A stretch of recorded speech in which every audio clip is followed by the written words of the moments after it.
Characteristics of a vibrant Christian school. First of all, vibrant Christian schools know why they exist and never stray far from their reason for existence. They know why they exist and never stray far from their reason for existence. I got a call early on when I launched Renew a Nation from a man who was a recently retired assistant superintendent of public schools in a distant state. He said, Jeff, I need some help at this. He said, I just retired as the assistant superintendent of public schools in this county up here. And he said, there's a Christian school in this county that's dying. They're down to 300 kids. They had a bunch more, and they had a gorgeous campus. 30-some acre campus. It was gorgeous. He said, they're dying. And I can see many of the reasons they're dying, and they've hired me to help them out of this mess, but they don't trust me. He said, so I need a biblical worldview organization they will trust to come alongside me and come up here and convince these people. He said, I think you're going to agree with me, Jeff, on most things what I'm trying to do. They're just scared of me. And he said, I need you to come up here and look this thing over, and if you agree with me, tell them that I'm doing the right thing. And so I took one or two other guys. This was back when I was still going and meeting with boards and all that stuff. And we went up there, and I sat down with their board, and I said, give them all a white sheet of paper. And he passed a white sheet of paper around, and I said, in 15 or so words, I said, write down on that sheet of paper why your school deserves to exist. I thought, surely they don't know, because this school is too beautiful. Everything's beautiful here. They're dying. Why are they dying? And here were some of the actual answers that I said, don't put your name on them because I'm going to read them out loud. I'm going to mix them up and read them. One man said, our school deserves to exist because we've been here a long time. Another one literally said, our school deserves to exist because our classroom sizes are small. These were the actual answers they gave me. One of them owned a tractor dealership. I mean, these were not, these were businessmen and stuff. One of them said, our school deserves to exist because our teachers love our students. This is what they were coming up with. And I actually stopped and said, guys, listen, I got to say this. None of these things are unique to a Christian school. I said, first of all, the public schools in this community have been here a lot longer than you have. If they wanted to, they could solve the classroom size issue. They could. And third, are you saying that public school teachers don't love their students? I know tons of them that do. They love their kids. That's not exclusive to Christian education. And it dawned on me, I literally wasn't in that meeting 30 minutes, and I knew exactly why that school was dead in the water. No one on that team had any idea why they existed. And so, as I talked to you a little bit earlier, the ultimate purpose of a Christian school is to give a student a truly Christian or biblical worldview education, and to help them understand God's ultimate purposes for this world and their lives, and to help them understand God's good design for every area of life, and inspire them and equip them to restore God's good design in their area of calling. And so I showed you this a little bit earlier. Let me see if it's there. Let me show you my working definition again for the purpose of education. It's to lead young people to know the one true God. Can a secularized school do that? No. Develop their knowledge, talent, skills, and character. They can do some of that. So they can take dominion of the earth and bend it back towards God's original design, and by doing so, show the world the beauty and glory of God. So that can't be accomplished in a non-Christian school. And people have said through the years, and there have been bad Christian schools, just like there's bad public schools, but people said through the years, well, I don't want my kid getting an inferior education at a Christian school. Well, let me tell you what's inferior when you spend 13 years never telling a kid how God's connected to the universe. That's inferior. That's not holistic education in any way, shape, or form. So the bottom line is this. When you're selling your Christian school, make sure that you're selling it for the right reasons. I had a very high rate. If somebody in my church would come to me when I was pastoring and say, we were thinking about putting our kids in a Christian school. And sometimes they'd set an appointment with me, say, could you show us the school? And I would. And I had a very high rate of them signing up. You know why? I walked around the school and said, here's the bottom line. Yeah, our buildings aren't quite as nice as a public school right down the street. And we don't have, at that time we didn't have football, so we don't have a football program. We do have this and that. I said, but here's the bottom line. Give us your kid for 13 years and you work with us.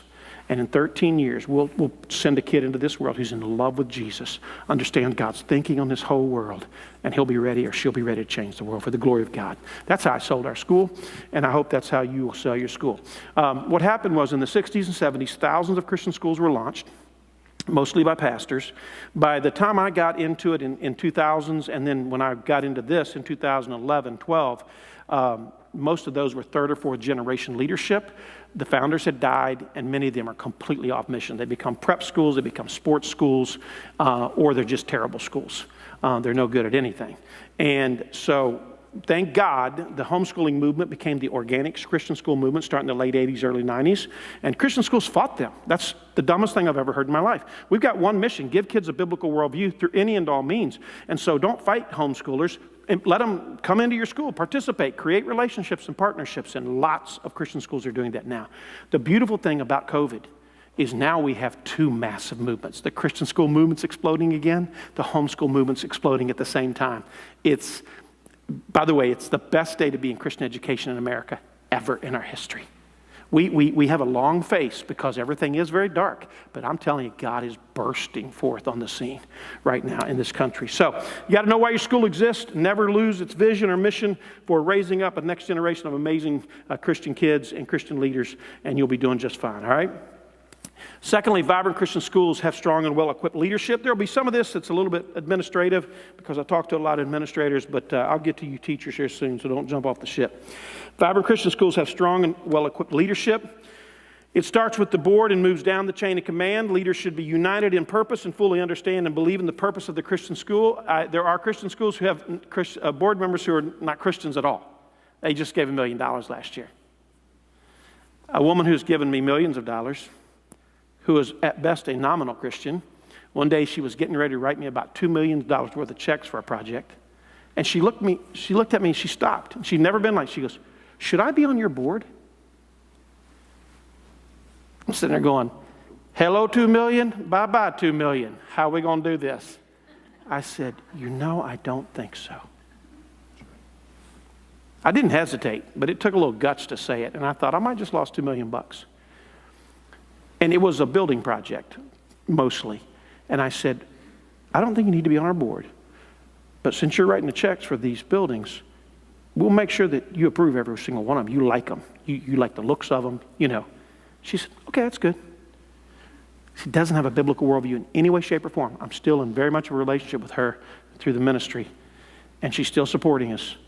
But if I'd have said yes for money, my organization could have gone south. So you got to make sure that you bring in leaders that are fully aligned with your mission and purpose. Bring leaders onto the team who have a proven track record of faithfulness and success. The best predictor of future success is past success. So when you're hiring teachers, when you're hiring administrators, when you're looking for board members, look for people who've had successful track records. I had a guy recently apply to work for Renew Nation, and I don't even talk to anybody. I have a team of people that look at anybody that wants to work for us, and then if they think they're pretty decent, then eventually they get to me. And so I didn't get it to the interview stage, but somehow this resume landed on my desk, and somebody on my team said, "I think they might be a good fit here." And I was shocked because they know what I think about this. This guy had about 30 years of experience. He had been one place for fairly long, maybe I don't know how many years, a few years in his early, but then for the last 20 years, it's been 1 year, 2 year, 1 year, 2 year, 1 year, 2 year, at all these different places. What's that tell you? He's going to be a problem. After 1 or 2 years, he'll be leaving me. He's got a fatal flaw. Now, in God's eyes, everybody's redeemable. But when you're hiring people, I know how bad it is, guys. You head to school, you get about July the 13th, and you need a high-level math teacher, and somebody walks in, you go, "Can you breathe? Do you walk? Do you know who Jesus is in any way, shape?" Okay, you're hired. You're a gift from God. You just fell out of heaven. We're tempted, guys. And the other thing is sometimes because in many Christian school settings they can't pay as much, we cheat. Here's what I believe, though. If this is a work of God, He will call somebody to this work who will be willing to sacrifice, who has the excellence you need to do an excellent job. Okay? So be careful when you're hiring people. And then I say consider all good leaders in Christian schools. We got to get out of our box, guys. Listen to me. You want successful people on this team. So if somebody comes, I was at a school in New York, and we were doing a renewal there, and we run into this high school math teacher who at 40 years old, retired as a Wall Street banker, filthy rich, and he had one dream in life, to teach high school math in a Christian school. While we were talking to him, he was working on his PhD in statistics, teaching high school kids, and he thought he had died and gone to heaven, and they didn't have to pay him. He said, I don't need your money. I just want to teach in a Christian. I was like, dude, hire the guy. You know, amazing. And here's what I'm finding, is there are lots of people that maybe have been successful early in their life, and they're not in great need of finances, but they really want to make a difference. And so as Christian schools, we need to find those successful people, because here's what I've learned about successful people.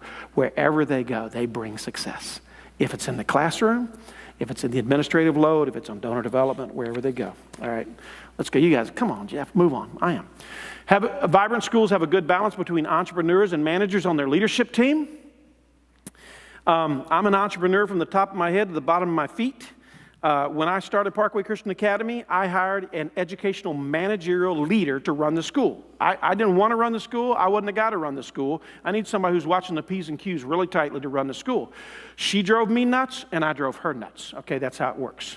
And you have to learn to have that tension, because here's the deal. I'm the one who grew the school.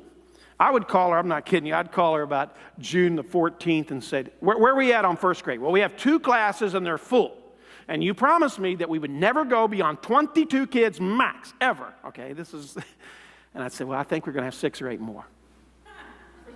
And she would say, we can't do it, Jeff. You've told me over and over again that you're not going to get I said, well, then let's find another teacher. Well, it's June the 14th. We can't. I said, honey, you better start looking, because I got more kids coming. Now, I'll tell you who else was the ultimate ministry entrepreneur was Jerry Falwell. Some of you know Dr. Glenn Schultz. So Glenn and I have been friends for many years. He was on my board. He actually, before he had his stroke, he was coming to work for me full-time in his retirement years last fall. And he had a massive stroke, and unfortunately. But Glenn worked for Jerry Falwell. He ran his school for like 17 years.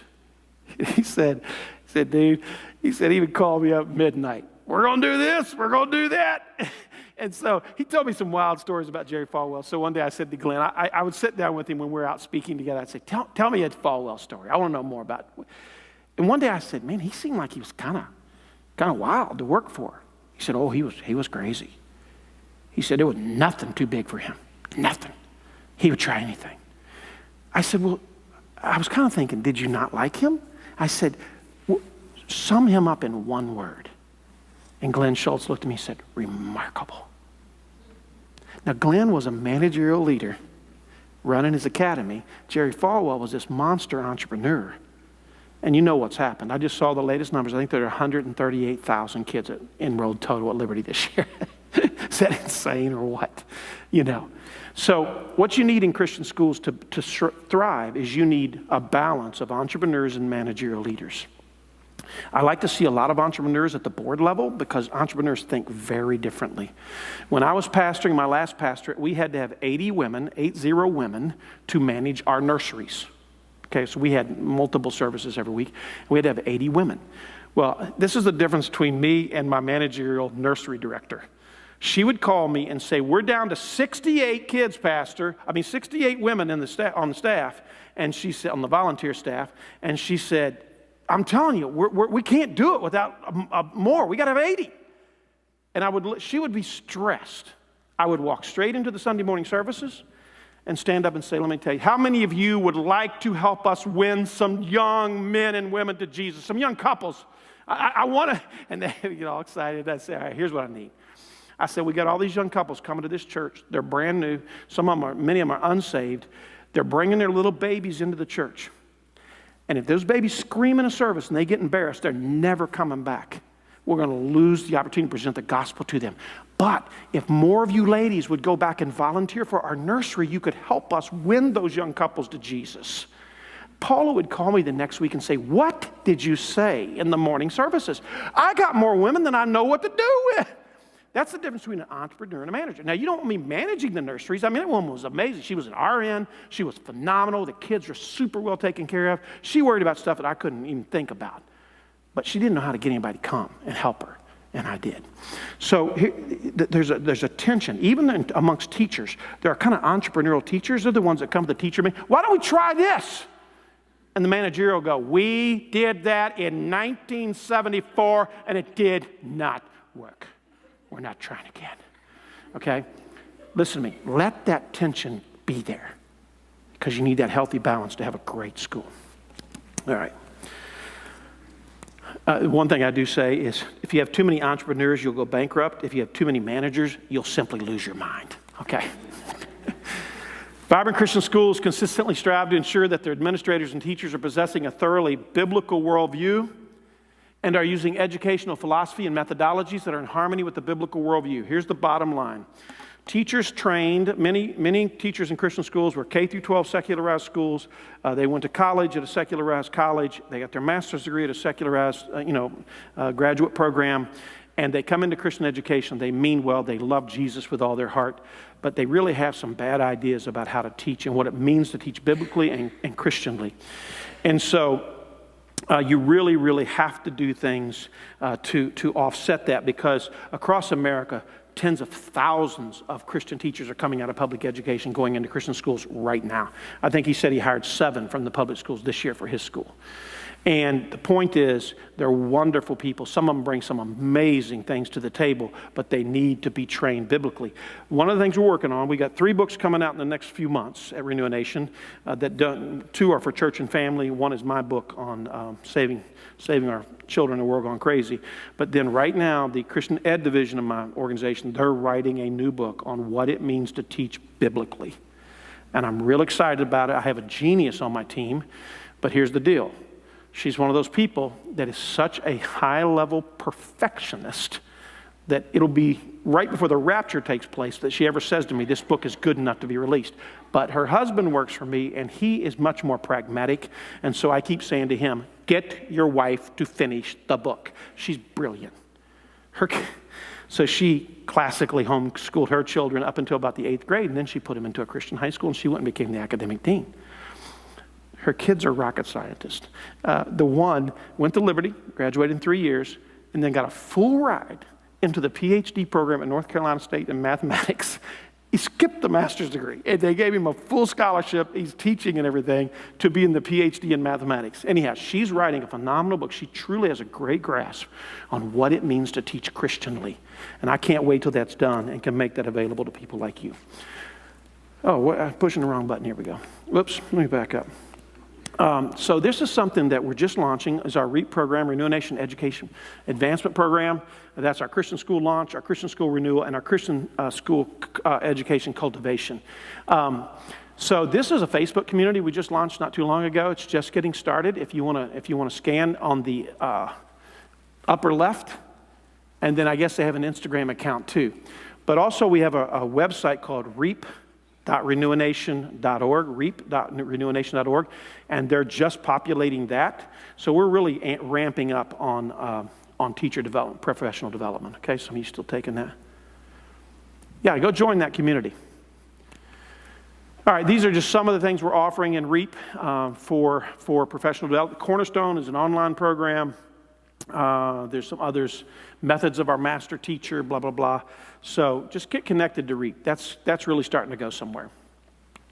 Vibrant Christian schools use a curriculum and textbooks that help their teachers immerse every subject in biblical worldview, and they intentionally train their teachers in biblical worldview contextualization. One of the reasons that I personally am a big proponent of BJU Press textbooks because of the biblical worldview shaping they have done in those textbooks. I like it. Now, you might use a Becca or somebody else, and I'm just not as familiar with the Becca. We weren't using BJU or anything, and I had no background with any of these people. But when they brought them to me, not too long before I left the pastorate, and said, "Look, we've discovered these textbooks, and look at all this biblical worldview shaping in here." And then I've gotten acquainted with them through the years, and I'm telling you something. The work they've done in those textbooks is amazing. And the reason I adopted most of them was because I had these public school teachers coming in, and it was one of the best tools for them to see up close and personal how you immerse a subject in biblical worldview. Now, you might have some other stuff that you use that does the same thing, and but I'm a big fan of Christian textbooks. Vibrant Christian schools have a passion for evangelism and discipleship. Every kid in your school needs to be saved. And there is no better discipleship program outside the home than your school, I promise you. And So again, I know some schools are covenant schools. They only take kids from Christian homes, and then other schools are what we call missional or evangelistic. It doesn't matter what kind of school you have, your kids still need to be saved. And here's what I would say, be a gospel-centered school. So if Johnny comes up to you in the 3rd grade, he's got a tear running down his cheek and his lips quivering, and he says, "Teacher, you talked about lying today, and I lied to my mommy last night." What are you going to do? You know, you're going to go legalistic and say, "Let's get your mother on the phone and get her with a switch outside the window here in the next 5 minutes"? Or are you going to look at Johnny and say, "Johnny, do you know why you feel so bad about that? Because that is sin. That's a violation of the holy law of God, and that's why you feel guilty. That's why you're crying. But listen to me, Johnny. Here's the most amazing story ever. You've heard of Jesus? Yeah, that's the whole reason he came, Johnny. So he could forgive your sin, take away your guilt, and you don't have to have this feeling anymore. You can be free from the burden of your sin." What a gospel moment. Make sure, I don't know what you all believe about when a kid can get saved, but I'm going to tell you something. I know people who were saved at 4 years of age and walked with God until they were 80-something. Okay, I don't know, every time, and let me just say this to you guys. I know you have a lot of Baptist background here, and you guys a lot have been into soul winning, and I'm into soul winning. I've led tons of people to Jesus by the grace of God. But here's what I stopped doing. Assuming that just because I convinced somebody to say the sinner's prayer, they actually were saved. And what we have in Christian schools right now, we have a bunch of high school kids who've said the sinner's prayer, who've had some profession of faith, maybe been baptized, but they have never placed all their hope in Christ alone for salvation. They have never crossed that line of faith where he regenerated them by the power of the Holy Spirit. They're still dead in their sins, but we're convincing them they're saved. And listen to me. One of my Baptist pastor friends said to me one day, he said, "Jeff, in my church, I hate to admit it, I've convinced a bunch of people they're saved who aren't. They're going to split hell wide open. It's going to be my fault." So I'm not trying to talk anybody out of salvation. All I'm saying is that if a person is saved, they will have the power of the Holy Spirit dwelling within them, and there will be fruit in their life. They'll have a desire to serve the Lord. I'm not saying they'll never sin or fail. I'm saying they will be driven to serve the Lord. If you have students that have no interest in the Lord, they're probably not saved. You need to pray them into the kingdom. Ooh, that got quiet. Listen to me. Quit pretending. This is a great problem in Christianity. I'm going to a big school in Minneapolis next week. And I warned them. They said, no, we want you to tell our kids straight. I said, "Are you sure you're not going to get all mad at me when you have 7 kids come up to pray who you thought were saved?" And I've had that happen. It's the weirdest thing. I spoke at a school in South Carolina, a huge school. And I gave this message, how to know for sure you're saved. And, we were all done. All the kids dispersed. And I was putting my table up. And I had to go to the bathroom. And I went in the bathroom, and the light was off, but I heard someone there sniffling. And I'm a germaphobe. Okay, I thought there was a person with a cold in there. I'm being dead serious. And I saw this guy kind of standing over in the shadows, and I flipped the light on, and it was like a 16-year-old kid standing there, and I thought he had a bad cold. So I hate to say it. I walked kind of around him like, "Oh, God, help me not to get that cold." That's exactly what I thought. I'm a weirdo, okay? And because I got to speak all the time, and I don't like being sick. And so all of a sudden, I went to the bathroom, I washed my hands, and I looked at him, and he was weeping. And I said, "Is God speaking to you?" I'm thinking, he was just in that session probably. I said, "Were you in my session?" "Yes." I said, "Is God speaking to you?" He said, "I think so." And I said, "Are you saved?" He goes, "No, sir." I said, "Do you want to be saved?" He said, "Yes, I do." I prayed with that kid right there in the bathroom. I took him straight out to his headmaster. I said, "Come here, man. I want to introduce you to somebody." And he said that boy had just come into their school from, I think, a non-Christian home. And God, the Holy Spirit. You know what, guys? I didn't want to get him to say a sinner's prayer. I wanted to get him to meet Jesus. Because here's the curse. Here's the curse. We convince a bunch of kids they're saved who aren't, and Christianity doesn't really feel real to them. So when they leave here, they go, "Yeah, it wasn't that big a deal. I said the sinner's prayer, but nothing changed in my life." Okay, I got some of you thinking, I'm moving on. I'm getting ready to get out of here. I'm going back to Chicago soon. Vibrant Christian schools have learned how to create a high level of spiritual morale. This is going to be worth its weight right here. This is worth the talk. I go to lots of Christian schools that have no spiritual morale in the high school or middle school. Elementary's awesome. Elementary's easy. Kids are already to praise Jesus at all times in the elementary. Aren't they fun? But when you get to middle school, they start asking questions. You get to high school, they start getting hard. They start getting tough. And so, we can't give up on this. I sent one kid from my school to another school for athletic purposes. They were really, really amazing. And I wanted them into a bigger league because I knew they were going to play D1. And that kid came back to me after leaving our school and going to this other Christian school. And they said, you know what, Pastor Jeff? That new school I'm in, that's not even close to a Christian school like our school. She said, well, they don't have any Christian textbooks. I said, really? She said, they're using the same textbooks my cousins are using in the public school. And then I said, well, the teachers are Christians, aren't they? She goes, I don't know. I'm not sure. I was like, dear God. And she said, well, here's the bottom line. We got so many athletes in that school. They recruit for players. They don't care one bit about anything else. So here's how we do this. Creating spiritual morale. First of all, you have to have good adult leadership in the areas of chapel, spiritual emphasis events, and small groups. Make chapel meaningful, okay? Sit down at the beginning of the year and figure out what do you want these kids to know? What do you want them to learn during chapel, okay? What do you want them to experience? I've always said is get your kids leading worship. Don't have old people leading worship. Let young people lead worship. Let them lead as much of the chapel as they can, as if you have serious kids who will do it well. Spiritual emphasis events, we shut our school down each October and took our kids away we had a camp in the mountains of Virginia, and we would shut our school down and take our kids up there for the weekend, Friday, Saturday, Sunday. And God would move in powerful ways in their heart and life. There's Benjamin Viduva. He's a great friend of mine. Hi there, brother. Are you coming in here to check on me or something? Are you with the CIA or what is this, okay? So spiritual emphasis events, the bottom line is if you plan them in your school too, if you're like building them into the weekday, make sure you carve time out, turn your stinking bells off.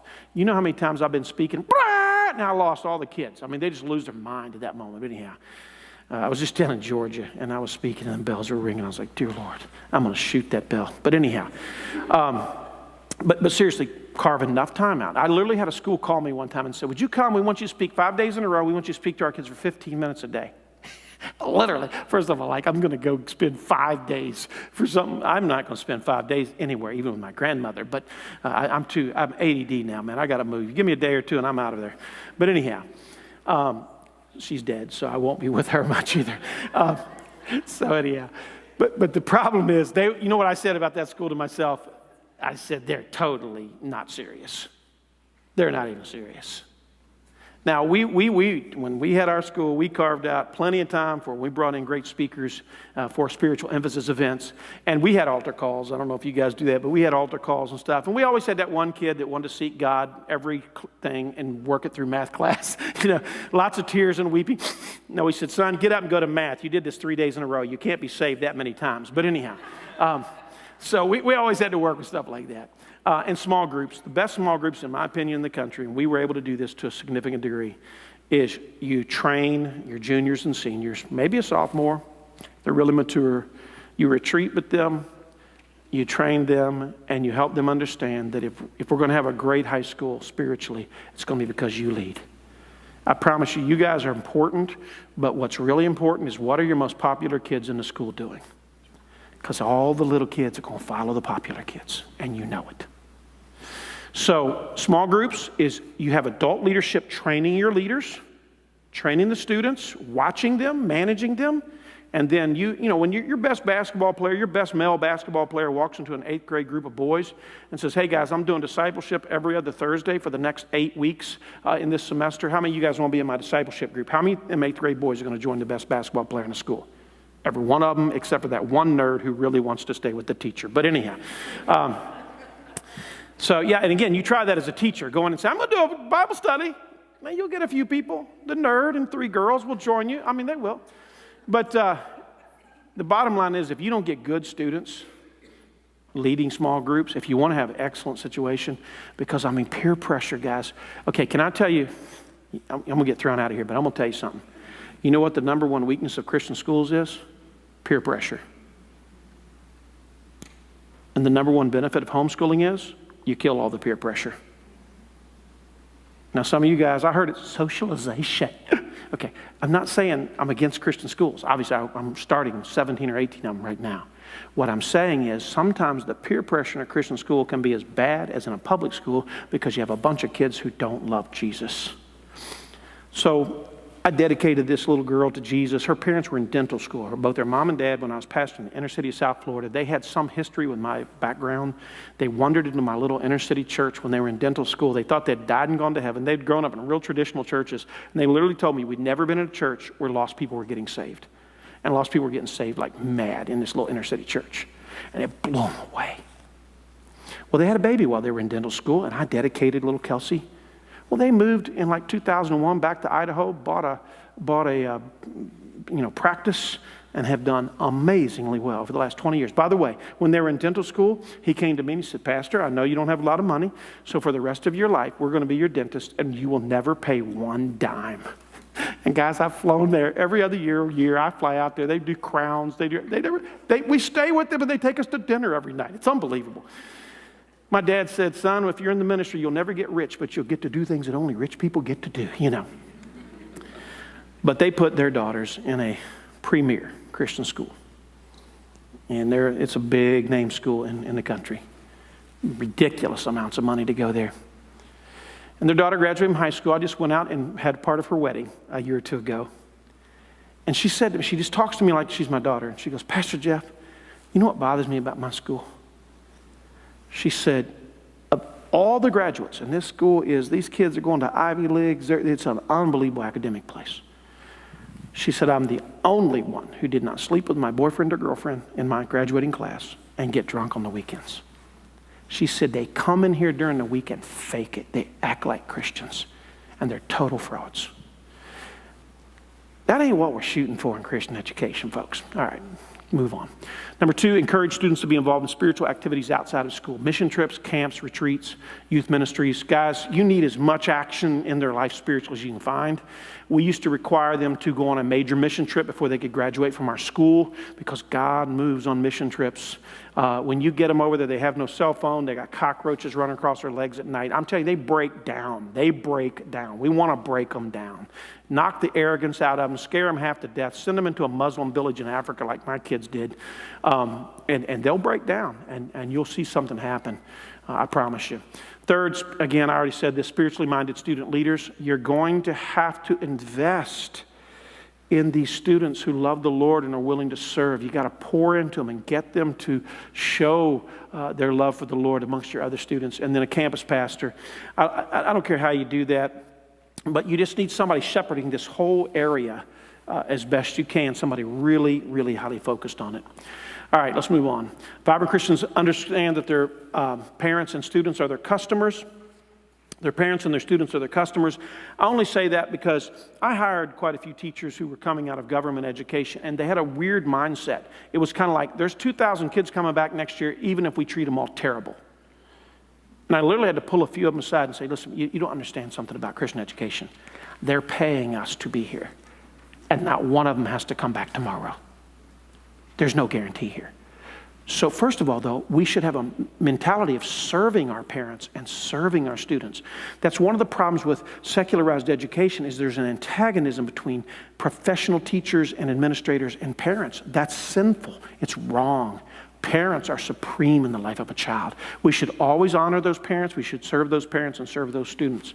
I don't mean in any way that the parents run the school or the students run the school, but we need to make sure we understand they're our customers, and we need to choose their best interest all the time. Vibrant Christian schools love their students. They're student-centric. They love their students. They're student-centric. I'm not exaggerating, guys. I went to a Christian school in the 5th grade that hated children. And I reciprocated beautifully. I hated them equally. No, I'm not kidding you. Matter of fact, that was my worst year. That's when rebellion completely sprang to life. We moved from down in southern Indiana to Cincinnati, Ohio. I got put on a van and drove 45 minutes every day to a Christian school. And it was a shocking change for my young life. I loved Indiana, and I hated this place. And so, honestly, I got so bad that I was taking my schoolwork and whizzing it all the way across the room. I was throwing my pencils. I was a hellion, that year. And this school was still paddling kids, and so they were paddling everybody. And me, and my dad was the vice president of this college in Cincinnati, And this other girl in my class, her dad was one of the distinguished professors at this college, and we were the two ringleaders of the rebellion, okay? And they paddled almost every kid that was misbehaving, but they didn't paddle me or Terlinda. And I'm like, I'm so cool, I'm so bad, they don't paddle me. Well, the problem was they called our parents directly. I'll never forget, I climbed off the van, walked in the house, and Dad said, you go to my room. And I said, Jesus, I'm coming to see you in just a minute. you know, my dad, I only remember 2 whippings from my dad, but I promise you, Jesus didn't have much on me as far as how much I got whooped. Okay? And I thank God, because the next day I went back to school and they thought I got saved, sanctified, petrified, and glorified for the rest of that school year. Because all my dad had to do after that was, is it time for another one of those? I said, no, sir. No, sir. But honestly, I look back on that, they was the meanest bunch of people. I was a punk, and I needed spanking. But they provoked me to wrath. I must be straight up with you. They just acted like they didn't like us. And I look back on that and think, man. Anyhow, I drove by that school the other day. I did. I mean, in the last year. I was somewhere up in Ohio, and I drove by it. And thank God it was closed. So it's wonderful. Anyhow. What I mean by loving their students, being student-centered, number one, they really believe every student has been created in the image of God with a divine purpose, as I talked to you earlier. That's powerful. Secondly, they understand that children are moldable, tender clay, super impressionable. And third, they see unbelievable potential sitting before them. I'm telling you, the little children in your schools, they're going to remember what happens to them in your school 50 years from now. I'm 56 years old. I went to first grade in Corden Pike Elementary School at 6 years of age in New Albany, Indiana. Mrs. Peterson was my teacher. I can still smell her perfume almost. She was blonde-haired, and my mother was real conservative. My mother didn't wear lipstick and all that stuff, and this woman was dolled up. I was a little boy. I was like, that's kind of pretty. Mom ought to try that sometime. You know, that looks good. I remember how she made this scared little kid feel. I remember Mrs. Harding, my second grade teacher. Now, she wasn't Mrs. Peterson. I'll just let you assume what that means. But anyhow, she was very tough. She was like a drill sergeant, but she was fair as all get out. I was a scared little kid. I was a weird little kid. I told you I was real tiny.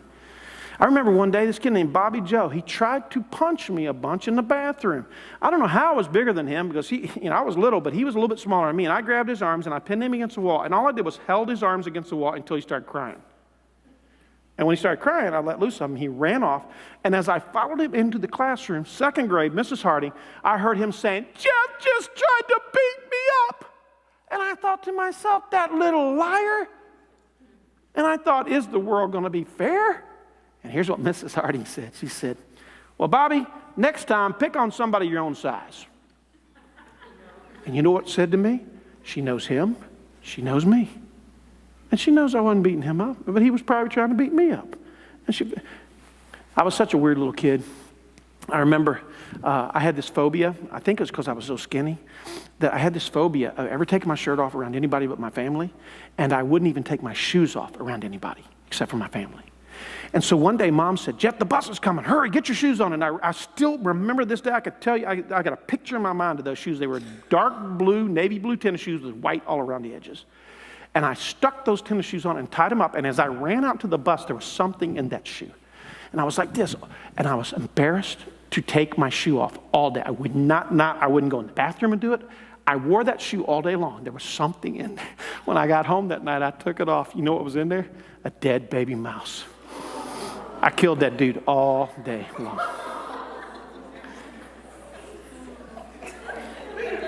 I was one weird little kid.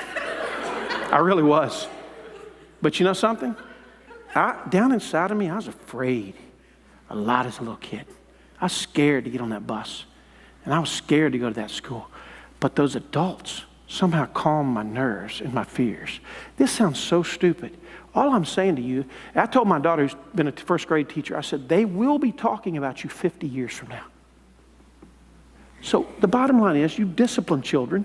You do whatever you got to do. I'm not saying be sugarcoating everything all the time. I'm just saying, just remember, they're little impressionable. You could come up and smack me today, and I won't remember what happened tomorrow, because I don't care. After I knock you out, you will remember. No, I'm kidding you. No, but I'm serious. But you hinder you hurt a child. You treat a child unfairly, they know it because they're not your favorite in the class. Guys, love your students. Be student-centric. Remember, that's the whole reason we're here. I had this one woman I hired, and she came in, and she thought her whole purpose was to make our kids obey the rules. That's the only thing she had in mind. My daughters were like middle and high school, and they came home and said, Dad, this new woman you hired is nuts. They said, all she does is run them down the halls every day trying to get everybody in trouble. I said, are you serious? So I checked around, found out that was true, so I met with her one day, and I said, hey, listen to me. The purpose of our school is not to make kids obey rules. That's not the purpose. The purpose of our school is to transform the hearts and minds of our children. I said, rules are nothing but a means to an end. So back off acting like you're thrilled to make everybody obey all the rules all the time. Now, I believe in law and order, making people obey the rules, but you can't have a spirit as if that's all you want to do. They inspire their students to be great. They inspire their students to be great. Vibrant schools inspire their students to be great. I would give a speech to the middle and high school at the beginning of every single year. And I would tell them that I told them we didn't launch this Christian school to raise up the next generation of half-hearted, mediocre Christian thinkers and leaders. We started this school because we think you're actually going to go out and change the whole world. I told them every year, I think one of you will be the president of the United States. I believe you'll be doctors and lawyers and missionaries and pastors. I told them, and I believed it, and man, so many of them are making me proud. The ones I like the most are the Roanoke City police officers because I can't hardly get a ticket around them guys. You know, they pull me over and say, hey, David, do you remember what I did for you? Okay, thank you, son. Just have a nice life. Get out of here. But seriously, inspire them to be great. I like to say, tell kids who you think they can become, and they will actually believe you. My daddy, son, you're destined for leadership. I believed him. Now, it took God doing a radical work in my heart to get me there, but my dad planted the seeds. I left the church in South Florida in 2000, did not go back and actually preach a sermon until 2014. When I pulled up in front of that little inner city church in 2014, there stood the 32-year-old pastor, Nick, and his 32-year-old wife, Katrina. Nick's dad had gotten saved out of drugs when Nick was 12. Nick got saved in our youth ministry. Katrina's daddy got saved when she was about 14. She got saved in our youth ministry. As I got out, obviously, now they're the pastor of this church years later. And as I walked up to the front of the church, Katrina goes, Pastor Jeff, do you remember what you told me over and over again when I was a teenager? And I said, nope, but I hope it was good. And she said, you told me over and over again that someday I would be a pastor's wife. I don't even remember saying it. And she went just like this. And here I am. I'm so glad I didn't tell her she was going to be a loser, because she probably would have taken me up on it. Vibrant Christian schools, their students are well-versed in all major worldviews and are equipped to defend their faith in any setting.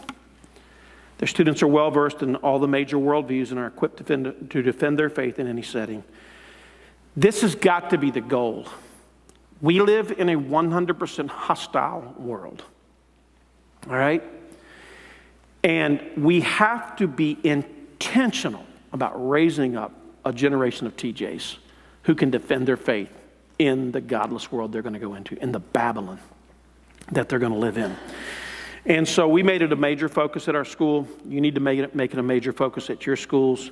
One of the things we're working on, this was the camp that we were working to have this summer, apologetics debate, the Apollos Debate and Apologetics Camp. So we've come across an attorney out of California. Back in 2005 or 7, he won the National Collegiate Debate Championship. He's a passionate Christian. He's a big-time apologetics guy.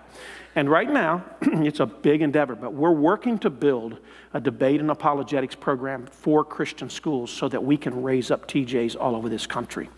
And I believe debate is not about arguing. It's about knowing how to present an argument. So keep in touch with us on this, because this is going to be, we're really working on it right now. And I'm not going to declare that we're going to accomplish what I'm setting out to accomplish, but I'm working on it. And I just want to help schools be super intentional. Here's my dream. The classical world has this more, and the homeschool world has this. This guy's, most of the top homeschool champions lately are his students, okay? And these homeschool kids are amazing at debate. But my deal is I want Renew a Nation to host regional tournaments and then a national tournament. And if you win, if you get in the top, say 5 of our national tournament, you'll get a full ride to Liberty, Cedarville, anywhere like that when we get this thing together, okay? And we have to do something like this. Christian schools measure their success by how many students they graduate each year who are in love with Christ, have a worldview that fully aligns with Scripture, and are prepared to fulfill the calling God has placed on their life. I added this one a couple years ago because here's the bottom line. It doesn't matter if you're graduating 5 students or 300 students. And I've been to commencements for, all in between. This is a great measuring tool. Because we can just say, okay, you graduated 5, what percentage of them are in love with Jesus and have a worldview that aligns with Scripture? And I'm not saying they're going to know what their calling is, but they're going to have a hunger to discover it, okay? This to me is the great leveler. Who cares? I'm no longer that impressed with really large schools. I speak at a lot of them. I just spoke in the last few weeks at a school with 1,600 kids, another school with like 1,000 kids. And I praise God. These guys are wanting to do biblical worldview. Praise God. But that doesn't mean they're a good school just because they're big like that. It doesn't. They could be. They may not be. Vibrant Christian schools receive most of their new students by word-of-mouth recommendations. I just like to say parents are your number one recruitment tool, period. Invest in your parents. Try to get your parents engaged. Help them believe in Christian education as much as you do. That way, when the economy dips, they won't pull their kids out of your school. You got to sell your parents on this thing. Grandparents are another phenomenal resource. I have 5 grandchildren. 2 of them will end up being in Christian school. 3 of them will be homeschooled who live on the farm. But any school they go to, this grandpa is going to give that school everything I've got. I will pour every resource of Renew Nation into any school that my grandkids are a part of. And every grandparent that's associated with this school would love to do the same. You got to give them a plan. Get them in here and help them, let them volunteer, get them engaged. They will buy you 7 playgrounds a year if you need it. I promise you.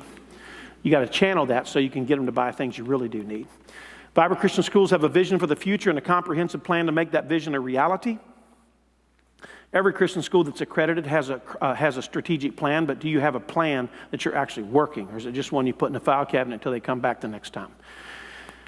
Vibrant Christian schools have a passion for developing long-term donor relationships and possibilities. I like to say there's millions of dollars sitting on the sideline of almost every Christian school. A Christian school, to me, is the easiest organization to raise money for that there is in the country. And here's why. The product that they're giving towards is available for them to see at all times. I had a woman back number of years ago. She was giving $5,000 scholarships a year for 2 Hispanic kids that were in our school on scholarship.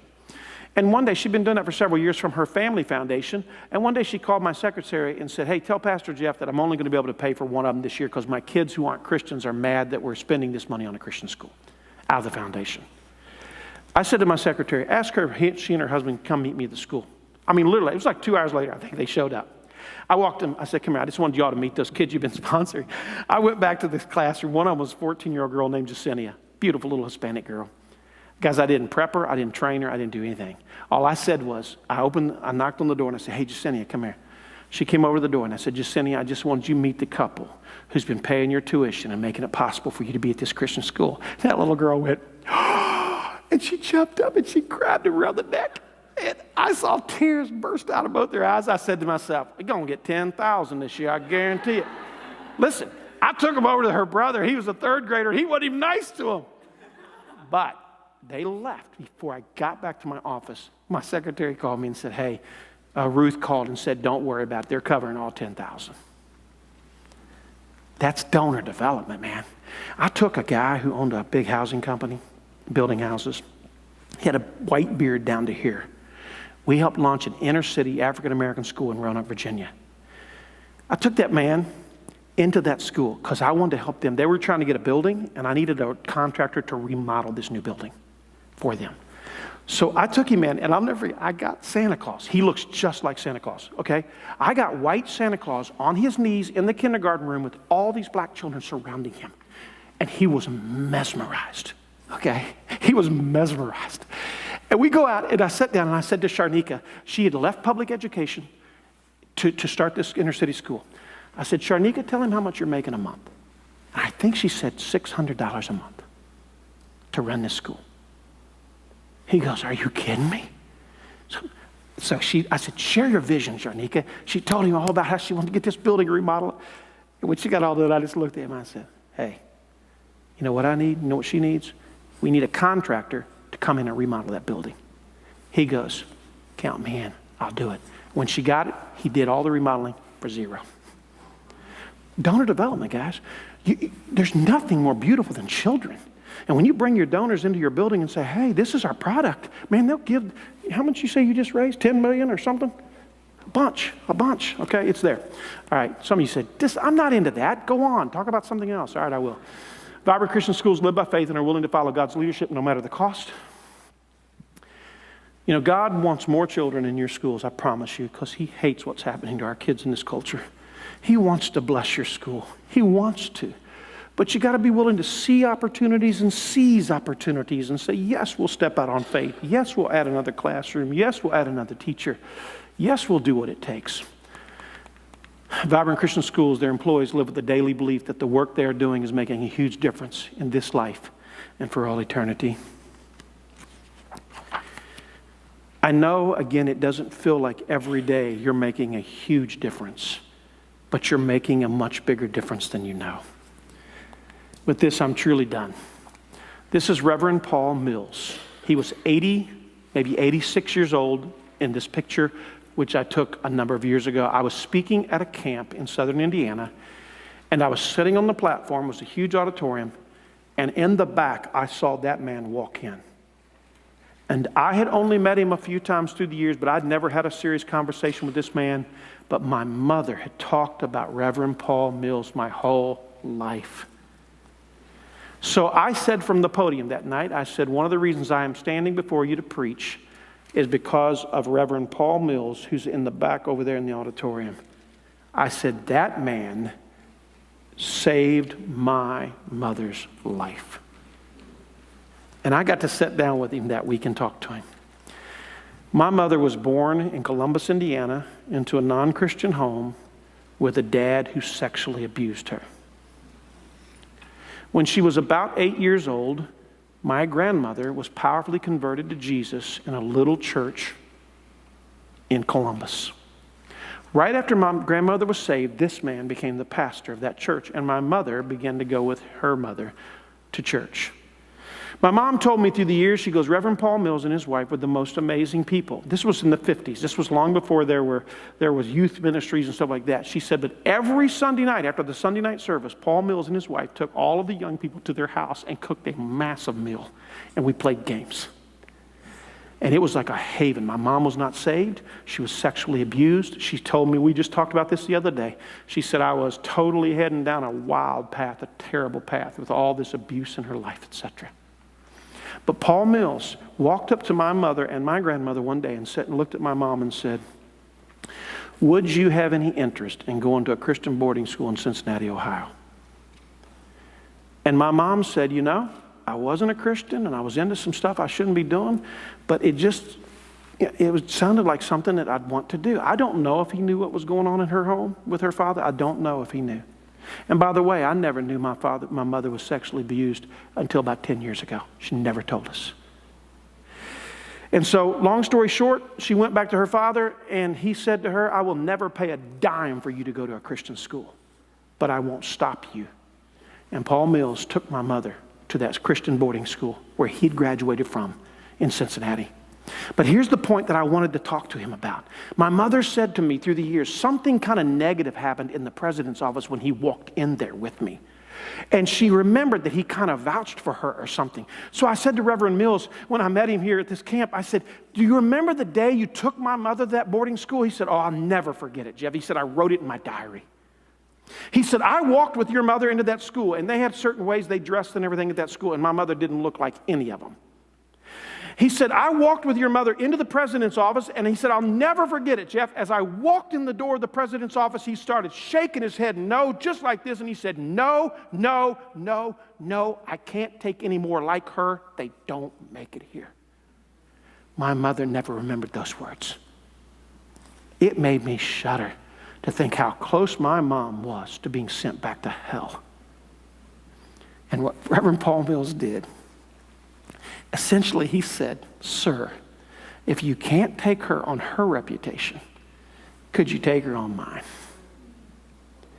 And Dr. E.G. Marsh changed his mind. 3 months later, you ought to hear my mother's testimony. Every time, just the other day, she started telling me, oh, Jim, I'll tell you, I got saved. I mean, she glows when she talks about how Jesus redeemed her. She tells me where she was at in the hallway of the dormitory when God changed her life. At the same time, my dad was born in the mountains of West Virginia. 6 days before he was born, his father was killed in World War II. He didn't have electricity for the first 9 years of his life. He told me he slept in an attic next to a chimney. He would wake up and there'd be snow on top of his blankets. That's how big the holes were in the roof of the building. And a preacher, country preacher, came down to a little church that his mom had drug him over to. His mom had gotten saved. And said to my dad when he was 14, would you like to go to a little Christian boarding school in Cincinnati, Ohio? And he took my daddy to that same school. And my dad got saved. They got married at 17 and 18, had 9 kids in the next 14 years, and I told you the rest of that story. The bottom line is this. You don't know who's in your classroom and how God Almighty might use them. But what I do know beyond a shadow of a doubt, is that God has bigger plans for these kids than you could imagine. What an honor it was for me to say to Reverend Mills to his face, thank you. Can I tell you one little tidbit about that story? I was preaching this big youth camp in Pennsylvania 15, 20 years ago. There was hundreds and hundreds of kids all in this big auditorium. And I was preaching my guts out, and I opened the altar, and this big, tall young man comes flying down to the altar. He seeks God. He stands up and comes to me and says, God called me to preach the gospel today. You know who it was? It was Paul Mills' grandson. So Carolyn's son preaches, and his grandson gets a call in the ministry. That boy comes and sees me to this day. You don't know who's in your classroom. You don't know what all's going on. What else do I have on here? There's my mama. That was just on her 80th birthday. Look at her. That's some of our kids and our wives. That's not all of them. Trust me. That was a few of us. That was at Cheddar's. That's her favorite place. And with this, I'm done. That's my grandson, Marshall. He's the one who lives on that farm. That's an actual cow, actual dog. And now he drives a full-size four-wheeler. Isn't he a doll? He's the one that FaceTimed me on the way over here yesterday. He melts my heart. I'm a glutton. I would buy him anything. I'm terrible. I took him on vacation. I was trying not to make him unconscious with candy and stuff. Actually, I'm not spoiling him because I do want him to grow up to be a great man. But over the last 5 years with these 5 grandkids being born, here's what hit me. It dawned on me one day that it's highly likely that his children will still be alive 100 years from now. Think about this. He's 5. If he has a baby in 25 years, which he's a Keaton, he'll have one way earlier, but anyhow, if he has a baby in 25 years and that child lives to 75, that's 100 years from right now. And here's what has just been overwhelming to me I'm pouring into my grandsons and granddaughter. If we'll do right by Marshall, and if his mommy and daddy, Julianne and Andrew, will do right by Marshall, 100 years from now, he will have done right by his children and his grandchildren, and it goes on and on and on. It's not magic how we fix what is broken in this country and this world. Here's how we fix it. We regain access to the hearts and minds of our children, lead them to the Savior, fill them with His truth, and unleash them on this darkened world. That's it. That is your mission here at all your Christian schools. That is your mission. You're not just impacting the next 12 or 13 years you have these kids in your school. You are directly touching the next century, I promise you. Let me pray for you. Lord, thank you for these beautiful Christian educators. I just praise you, Jesus, that you have called them, they have answered the call, and they're willing to pay whatever price is necessary in order to absolutely train this generation of children in your truth. Would you bless them beyond their wildest imaginations? Would you raise up just every kid in these schools to be a great follower of you in this world? And then would you raise up some of them to be exceptional leaders in this world? I pray that 30 years from now, 40 years from now, some of these teachers are looking out and saying, can you believe what that young man's doing? Can you believe what that young lady's doing? I didn't think that kid, he was such a struggle, but look at what God has done in their lives. That's what we're aiming for, Lord. And we need your help because we realize it takes the family, the church, the school, and it takes mostly you, God, in your power to raise up a new generation of Christian warriors who will make a huge impact until the day you come again. So bless every teacher here. Maybe there's somebody came in today and they're discouraged, Lord. Maybe somebody came in today and they actually thought, is this worth it? It's too much work. It's too much sacrifice. I don't get enough pay. I need to do something. Oh God, if you want them in this field, would you renew their heart and mind? I pray that you've done that today. Lord, some of them are facing financial needs. Some of them might have marital issues. Some probably have challenges with their children. Jesus, would you wrap your loving arms around these teachers, these educators, these administrators? Lord, I know you're so pleased with them. You love them so much. You're so proud of these educators for what they're doing, Lord. Would you let them know that in a brand new way? And would you give them a new passion to go back into the classroom next week and be filled to the brim with love for those young students that you've placed in their care, and then anoint them to powerfully impact these kids through their teaching, through their relationships, through all their interactions, so that these kids go out and change our world for your glory. In Jesus' name, amen. I went late, but I'm done, so you don't have to worry about it anymore.